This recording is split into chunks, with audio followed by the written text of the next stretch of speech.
During the lead up to Kingdom Hearts 3's release in 2019, I, like many others, decided to replay the entirety of the series. As I went through each game, I did my own written mini-essays for each title, just to organize my thoughts as I went.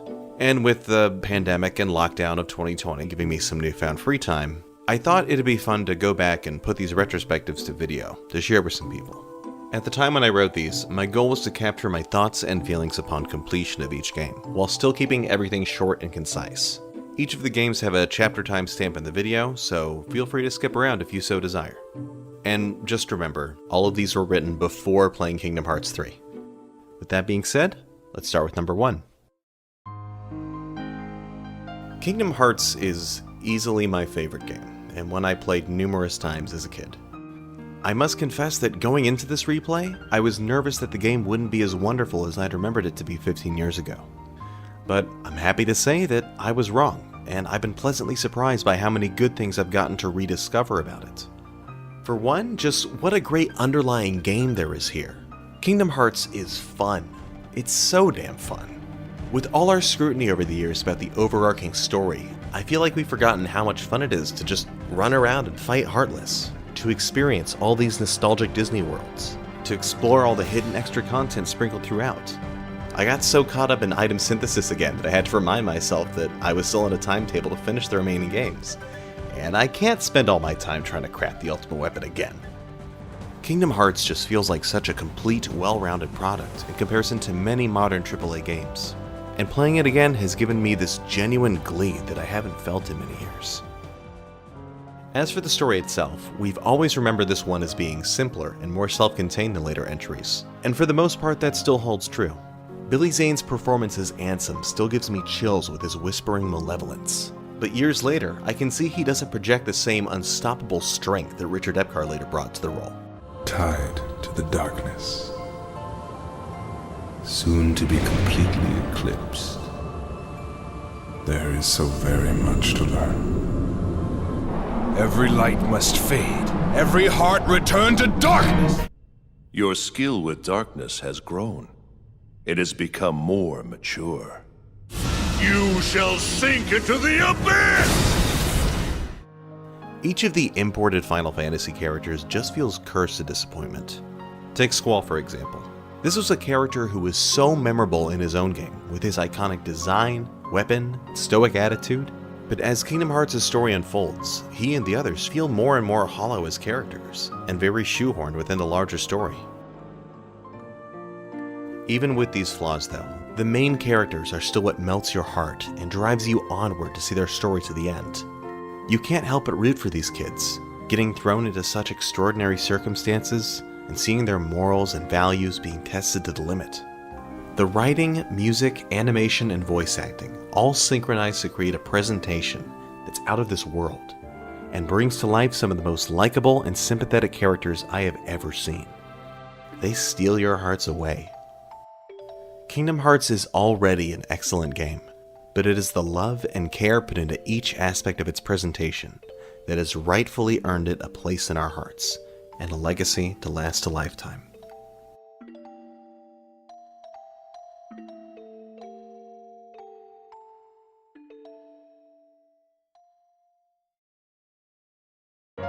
Despite the initial praise when it first came out on Game Boy, over time there's been a general consensus that Chain of Memories isn't a good game. I myself had gradually accepted this too. Returning to it again over a decade later, I would like to suggest an amendment to this sentiment. Original Chain of Memories is a good game, but Re-Chain of Memories is not a good remake. While recently discussing the game's card combat with a friend of mine, he said, "The card mechanics were janky as is, but trying to work it and focus on a 3D space at the same time just wasn't fun." I didn't remember having such problems back then, but he made a solid case to me that the mechanics did fit the original Game Boy Advance version better. During my replay, I found that he was indeed right. This card system became a fucking nightmare when placed in a 3D environment. Even out-of-combat gameplay didn't fit right either. Out of curiosity, I dusted off my old GBA copy, and to my surprise, I was able to jump back into the action fairly easy. All the minutiae of the game seemed to be much more intuitive on the original hardware it was designed for. Imagine that. But even though my friend was absolutely right about the gameplay, I reasoned it was still worth it to play Recom for the 3D cutscenes, right? Is she here? Yes, she is. Well, I was surprised to find the answer was a no. I thought these cutscenes just totally fell flat. In Kingdom Hearts 1, the beautiful animation and voice acting were what hooked us into the story in the first place. As a kid, that first cutscene of Sora waking up on the beach made my jaw hit the floor.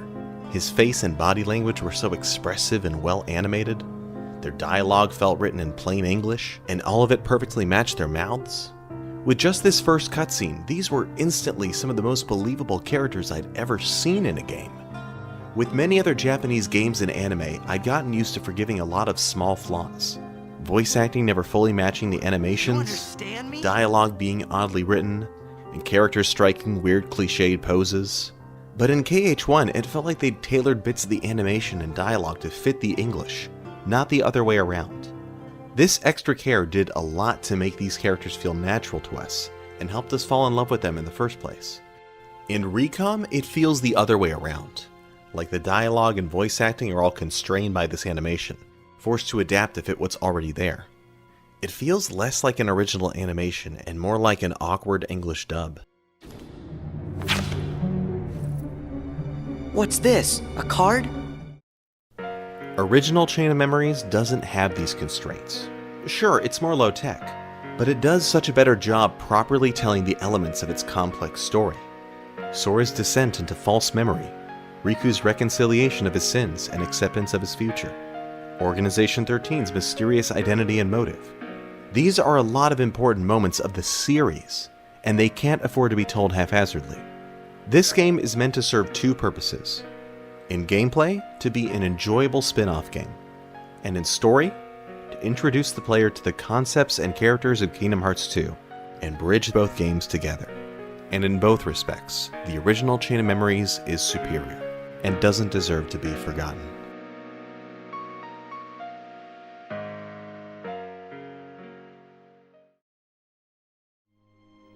Of all the games in the series, this is the one I could most easily do an hour-long in-depth dissection of, because Kingdom Hearts 2 is enormous. Overall, it's a game that elevates the series to new heights, but it does stumble in getting there. Whereas Kingdom Hearts 1 was a very polished gem, to me Kingdom Hearts 2 is bigger, but more rough around the edges. Looking at the gameplay, there's revamped systems for limit moves, locking on, summons, and the MP system. There were wonderful new additions like drive forms, party limit breaks, and reaction commands. With how much was changed for the sequel, I do genuinely wonder how Square views Kingdom Hearts 1. While KH1's gameplay did have some issues, I thought they were generally very small, and just needed some small tweaking. That's not to say these new systems are bad, or even worse, but I'm just surprised at how much they decided to overhaul. The core of Kingdom Hearts is still great, but here in the sequel, you do see the game often pad itself out with extra fluff, as if Square feels like there isn't enough on its own. This is as true for the gameplay as it is for the story. Take Roxas for example. The initial prologue with him gives us an intriguing mystery into a brand new character, and his thrilling conclusion leaves you in tears with your heart going out to him. But the 2 to 3 hour slog of side quests and minigames between his beginning and end kills the smooth ride for his story. Half of you keeps pressing on because you want to see what happens to Roxas, but half of you is falling asleep from boredom playing Bumblebuster, wanting Sora to come back already so you can finally play the real game. Even once Sora is back, the game takes time to find its footing proper. The first trio of worlds are some of the weakest in the game, but after Timeless River, things start turning around and building momentum through Agrabah, Halloween Town, and so on. This all eventually culminates in the defense of Hollow Bastion, Tron's World, and the Thousand Heartless fight. This whole midpoint of Kingdom Hearts 2 is a highlight of not just this game, but the series as a whole. It's so pure fun just fighting through the Ravine Trail with help from each of the big Final Fantasy allies, and mowing down wave after wave of Heartless with flashy reaction commands. And nothing makes you stop to laugh like realizing you're watching Squall from Final Fantasy VIII, entering all the Disney princesses' names into a computer to help Trot from the 1980s sci-fi film. There is no other game like this. After this midpoint of Kingdom Hearts 2, what follows is a revisit back to each world, with a smaller second playthrough boss fight and conclusion. I personally feel like this format doesn't work well in practice for either narrative or gameplay. In places like Halloween Town or Pridelands, Part B will just feel like a tacked-on retread of Part A. Simba, you defeated Scar and learned to accept your destiny. Part B. Oh no, Scar's ghost has returned and Simba's scared to accept his destiny. Or there's worlds like Beast's Castle, where you beat the initial level, but you really can't get much payoff with this big issue still looming overhead. But nope, you just gotta forget about it all and come back later for Part 2. The bottom line is you get 2 half-baked levels, and I think in most cases, you could cherry-pick from both halves to make one fantastic level instead.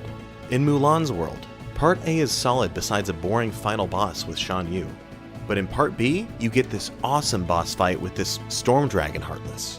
What if they just lopped off the Shan Yu fight, and then say his rage transforms him into a big-ass Heartless? And then you can lead straight into the full conclusion for Mulan's story, instead of trying to stretch it out across 2 adventures. Eventually, you reach the world that never was, which is a fantastic final level for the game. The reunion with Riku was always a particular emotional point for me, because Sora's lines perfectly reflected the feelings I felt as a player, finally reuniting them both after 2 games of searching for him. We looked for you! I looked everywhere for you. For 2 fucking games! I didn't want you to find me. You piece of shit! The fact that he only joins your party just before the finale is a shame, because he is by far the funnest party member to use. The finale itself is quite good. It has a dumb gummy ship section shoehorned in, and the writing gets a little cringy at places, but the fight itself is so fun, and the emotional payoff is there in all the key places for the main characters. While I've nitpicked much of the problems in this game, overall I still enjoy it quite a lot. Kingdom Hearts 2 is still an excellent game in its own right. It's just in the unfortunate position of having to be compared to Kingdom Hearts 1, where number 1 was a tight, well-crafted experience. To me, 2 ends up feeling a bit bloated by comparison. I applaud Kingdom Hearts 2 for taking such bold directions. I just wish they'd slimmed it down a bit to take it from great to perfect. Before I can talk about this entry, I feel it's important to stress upon the order of the games. On all the HD collections of the Kingdom Hearts series, this one has been placed before Kingdom Hearts 2, despite coming out 4 years after it. Now, there is some logic to this, as this game is a prequel to Kingdom Hearts 2. But overall, I feel it's a terrible decision to order them this way, and I'm dismayed that Square has done so.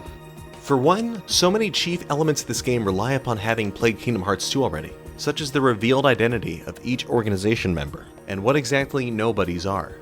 Many of the people using these collections as an introduction to the series walk from Recom into 358, not understanding what's going on anymore, and who certain people are, and have many of the exciting reveals of Kingdom Hearts 2 immediately spoiled for them in the opening credits. It's also harder for them to be emotionally invested in a focused story about Roxas when they haven't been introduced to him yet through his prologue in Kingdom Hearts 2. That's just my 2 cents. Alright, onto the game now.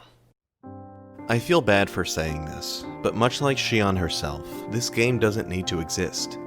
Don't get me wrong, it is a sad tale, but it's about a new character that everyone accepts didn't need to exist, and the resolution of the game is that she stop existing anymore, return back to where she came from, and that all the major characters lose their memory of her.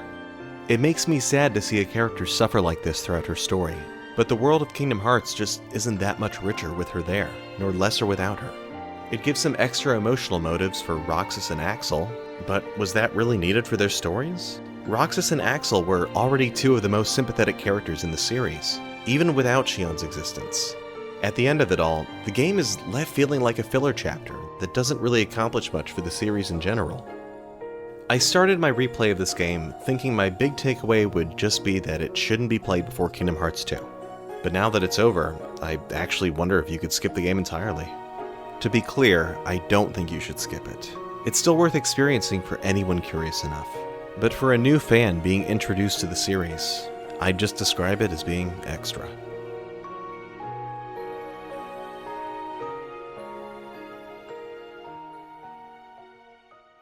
Xion, who else will I have ice cream with?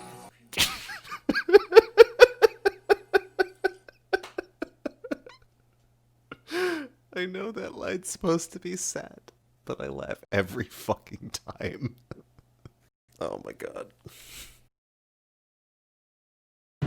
Over the years, I've been asked by many people who love Kingdom Hearts 1 and 2 if any of these side games are worth playing. And my answer has always been, play Birth by Sleep. It was a side game that absolutely deserved to be a numbered Kingdom Hearts title. As far as gameplay goes, the new combat systems introduced here are just excellent. It's some of my favorite in the entire franchise. Each character has their own little stylistic differences of abilities and movements, but they're all fun to play. You can really experiment around and find a style that you like. As cliched as it sounds, you really can play the game the way you want to. Birth by Sleep has 3 main characters, each with a separate story to complete. The default order being Terra, Ventus, then Aqua. This is the way that I myself and most others first played it, and it's a fine order to do them in. But on the off chance that someone's watching this before playing, I'd make one suggestion. Play Ven first, and then Terra. For those coming from previous games, Ven controls the most like Sora, and will feel the most comfortable of the 3 to pick up. While Terra is very fun, he also has the deepest moveset of the 3, which can be hard to really experience when you're brand new to the game. Starting with Ven and getting your feet wet will help ensure you get the most fun out of Terra's section once you get there. As far as story goes, Terra's is the most central to the plot, but delaying him creates a nice little mystery. Throughout Ven's journey, you'll hear all these rumors about what trouble Terra's been getting up to. And then you play Terra's campaign, and you get to hear his side of the story. Aqua is still best saved for last, as most of her levels take place chronologically after the boys. She gets the short end of the stick for cool moves, but it can still be a fun challenge to master, having to make do with less. The gameplay is the most consistently good part of Birth by Sleep. So now let's talk about the story itself. The general plot points of the game are really good. I love the parallels of Terra, the misguided hero, falling to darkness, but not before passing his Keyblade along to Riku, who himself would later go astray. I love how we see Sora inadvertently bring Ventus into his heart, and providing a neat basis for why Roxas is identical to him. And seeing Aqua bring forth Castle Oblivion gave me chills. Top all of this off with the consistently beautiful music of the series, and it makes every key moment of the game light your soul up with passion. I've become a part of their heart, just as they become a part of mine. My friends are my power, and I'm theirs!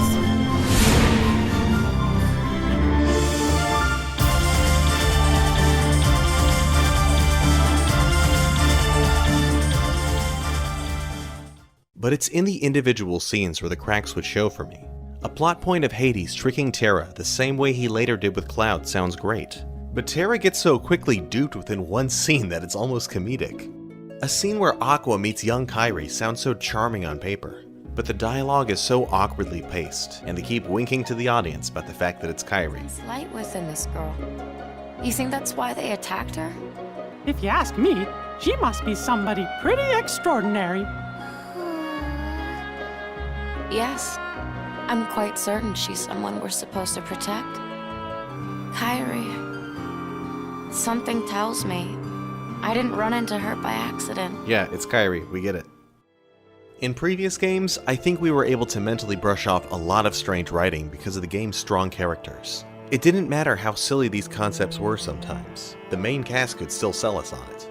But as Birth by Sleep's story amped things up to the next level, I had a harder time warming up to Terra and Aqua in the same way. With most of Kingdom Hearts casting, I think they've always made great choices. But to me, Aqua and Terra represent a rare misstep. Overall though, Birth by Sleep is still one of the best entries of the whole franchise. There's so many great new ideas brought to the table for both the narrative and the gameplay. And frankly, it's still amazing how much they managed to fit into a PSP game. The Final Mix HD release does add some cool extras that benefit the game, but you still can't help but imagine what this game could have been if given a PS3 game's budget and scale. For the 15 years that fans were crying out for Kingdom Hearts 3, Birth by Sleep felt like the closest we'd get to see to a new, mainline Kingdom Hearts game.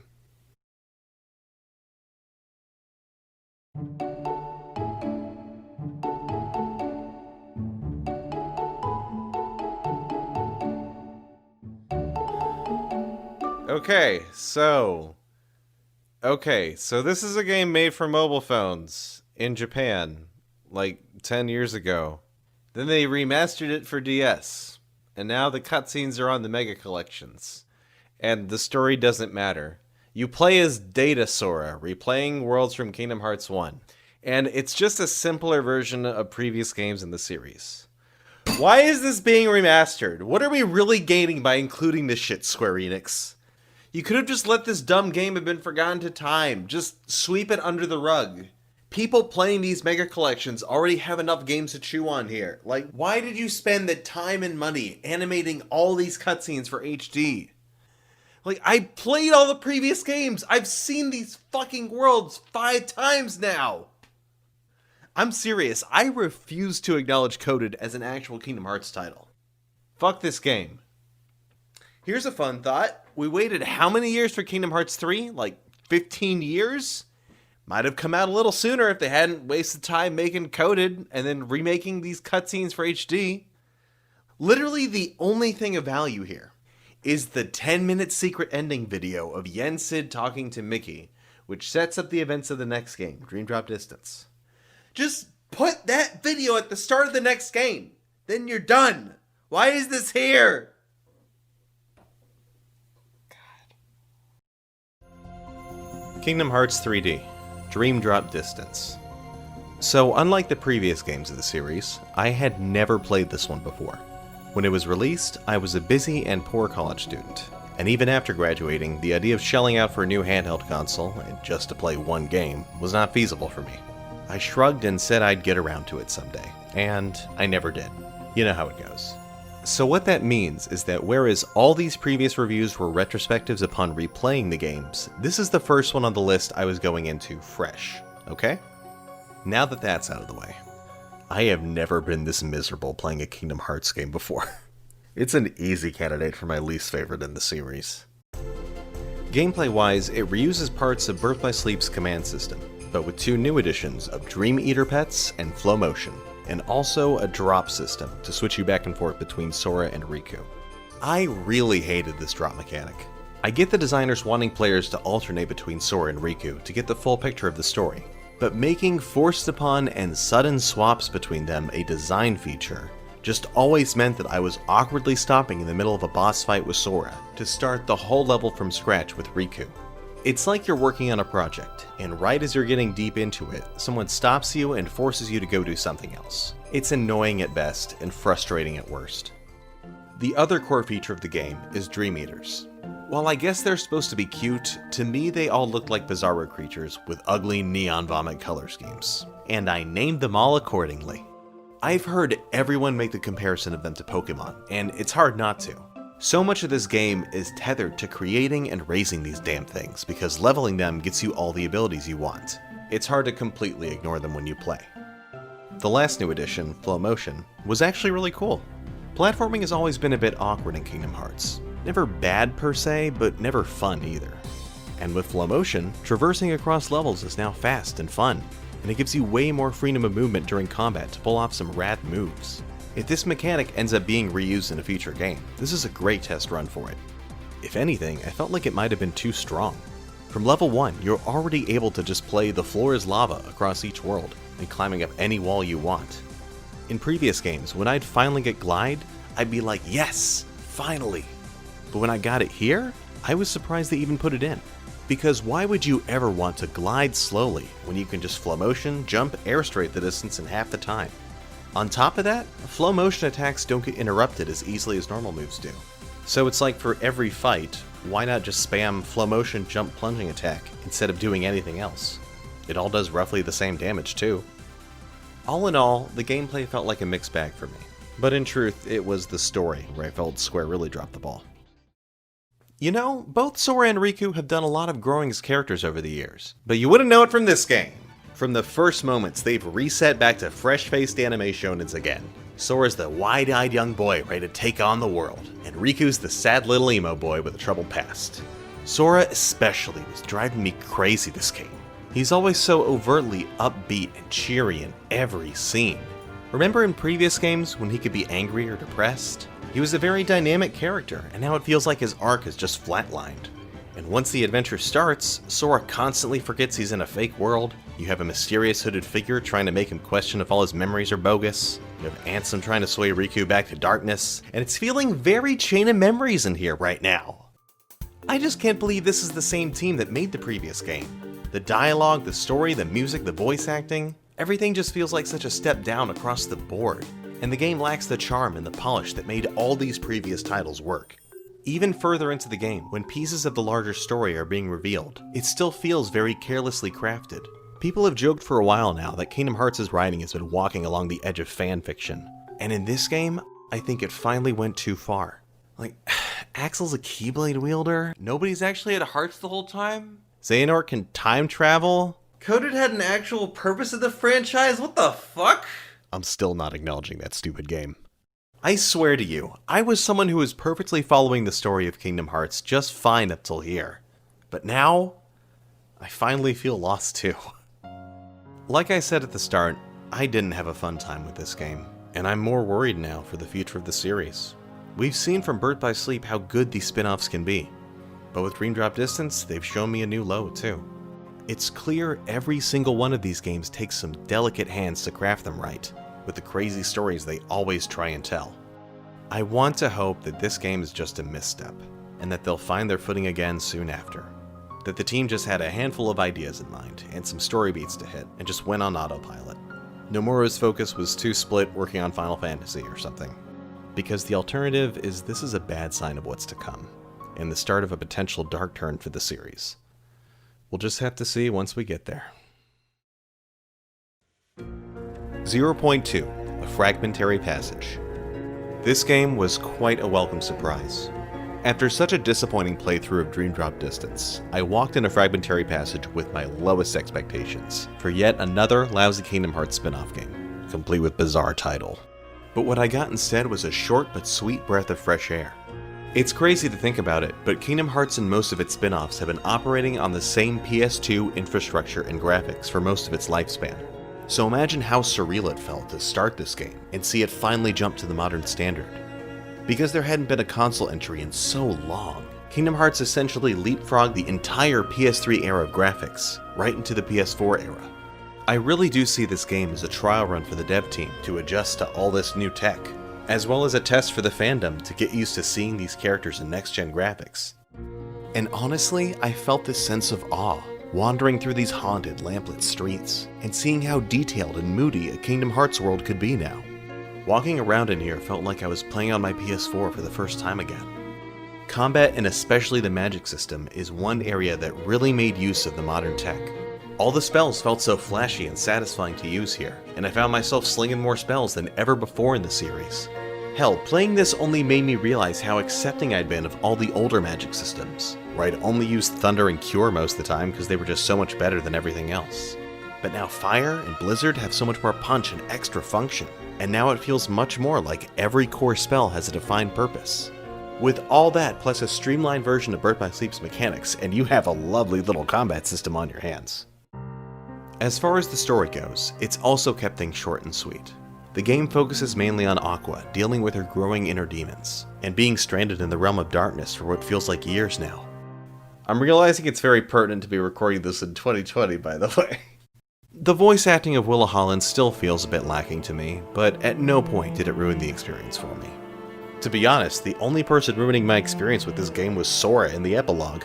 I touched on this in Dream Drop Distance, but I am starting to like every other character in the series more than him now. Overall, the game had a short connecting story it wanted to tell, and it told it just fine. It's a teaser of what to expect for Kingdom Hearts 3, and I think now I'm a bit more cautiously excited for it.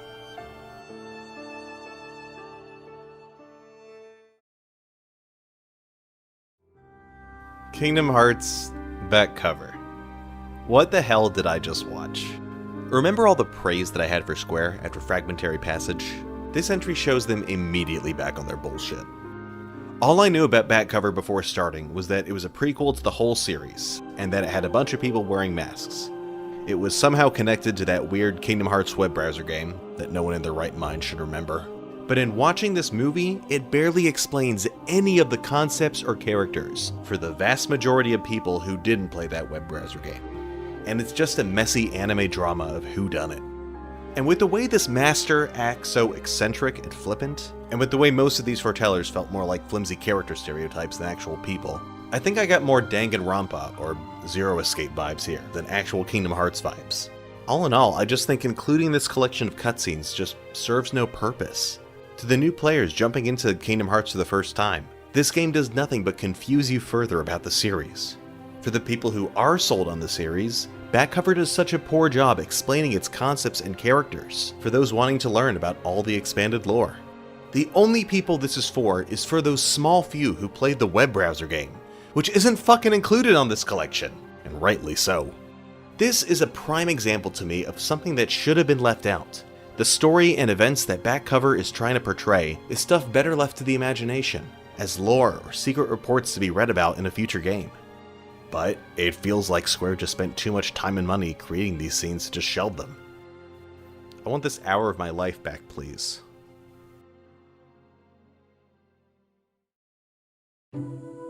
So at the time of writing this, Kingdom Hearts 3 has come out over a month ago, and I've been leaving it dusty on my shelf while I finish my reviews of these games. I didn't mean for all of this to delay getting to play Kingdom Hearts 3 as much as it has, but I felt an increasing drive to finish these reviews first and collect all my thoughts. Initially, I wanted to do this big retrospective, because over time we've seen Kingdom Hearts become this heavily joked about franchise. But I could still remember how, back at the start, everyone had so much praise for Kingdom Hearts 1 for bringing together such disparate elements, and creating something so genuinely fun and unique. The idea of blending together Disney and Final Fantasy was such a crazy idea, but they really did find a way to make it work, and to a level that both Western and Japanese fans could both enjoy. And you really don't find that many IPs that garner that level of universal appeal, and right out of the gate. But somewhere along the way, the identity of the series changed, from being this timeless, beloved thing that everyone could draw nostalgia from, to being this hodgepodge of fanfiction and anime writing that fewer and fewer people have any desire to get into.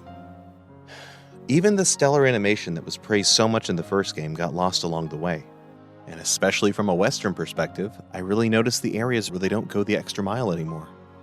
One of the things that I came across in my research was that Recom was produced with the idea that it would be exclusive to Japan, the same way that Final Mix 1 and 2 were. So when Square made their surprise decision to port Recom to English, the English VAs had to dub over the Japanese cutscenes, the same way you would for an anime. The developers weren't going to be able to reanimate the cutscenes and lip-syncing for English later. Or rather, they wouldn't have the budget to do so. As I remember, most people didn't make that much of a stink about the cutscenes at the time. So one of the things I keep speculating about is whether or not Square and Nomura looked at this afterwards and said, so we can just dub over the English like this and it looks almost as good to them? Well, hey, maybe we can skimp on translating, save a little money.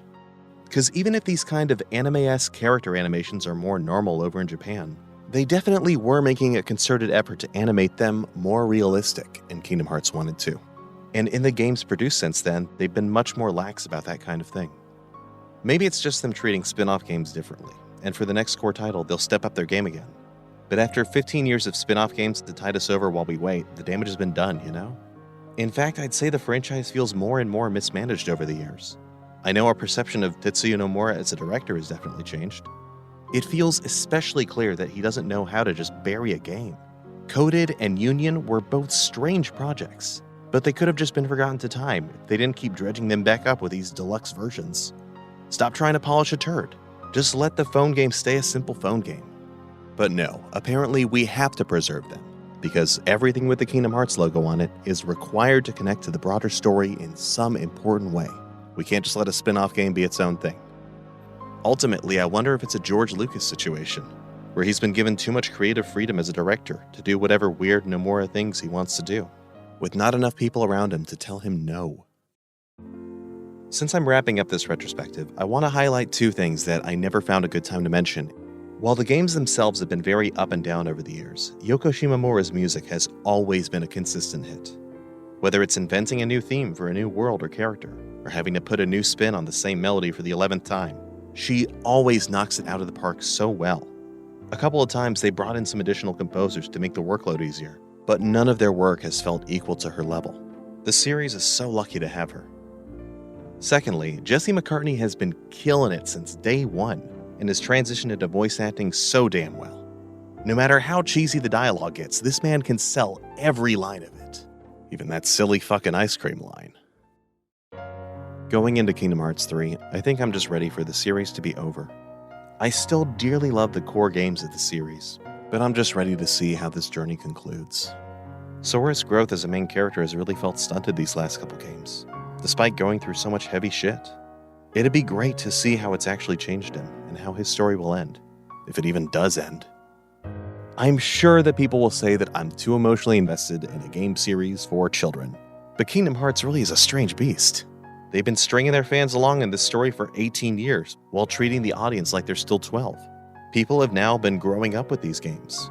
If you're going to keep continuing this grandiose story across nearly 2 decades, I think the games themselves need to mature alongside its audience. Otherwise, just cut things off already. I know they'll still make more games after this, but in my mind, Kingdom Hearts 3 will be my canonical end. Give a proper ending to this current story, and let a new series of Kingdom Hearts blossom forth for that next generation of 12-year-olds. And then make them suffer like we did.